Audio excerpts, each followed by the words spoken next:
Magandang araw mga ka-Artleg. Ngayon ay January 13, 2026. May bisita tayo. Nakuha na ni Sir yung kanyang prosthetic leg.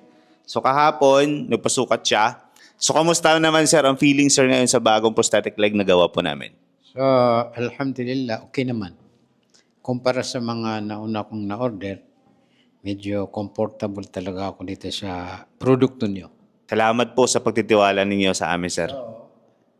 But yung binibigay ng buong may kapal na si Allah, hindi niya maging kasing tulad yung bigay ng Diyos kaysa gawa ng tao. Kaya tayong may mga normal na pa, we need to extend our thankful to Allah that Allah subhanahu wa ta'ala give you a good condition, health in your body.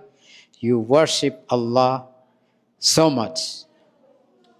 Thank you Sir. Marami pong mga tao na nawawalan ng pag-asa. No, na lalo na mga amputee po, nakakaputo lang. Ano po ang pwedeng mensahe niyo po sa kanila, Sir? So, sa akin, mayroon akong mga kaibigan na ganito ang sitwasyon nila.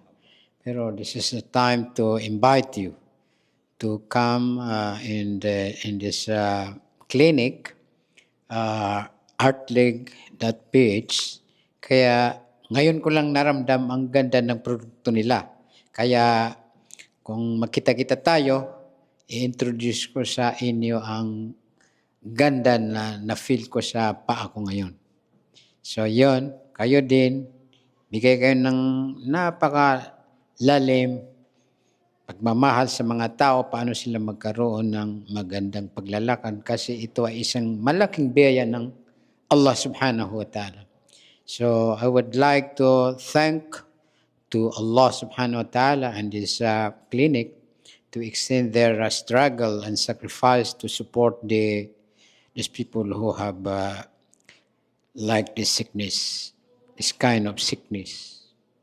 So sana itong nagawa naming ay hanggang buhay at makalakad rin ako sa landas ng Allah na 4 months. So, imbitahin ko kayo lahat ng mga Muslim dito sa Luzon, Visayas, Mindanao. Bago kayo maputulan ng paa, lakbay kayo sa landas ng Allah para imbitahin ng mga tao, masamba nila ang Allah subhanahu wa ta'ala. Dahil ang buhay ay napakaiksi lamang. Ang ating pagtatagumpay sa mundo at sa kabilang buhay ay sa pagsunod sa mga kautusan ni Allah sa pamamaraan ng Nabi sallallahu alaihi wasallam. Ito ang masasabi ko sa inyo. So I would like to invite all my friends na may nangangailangan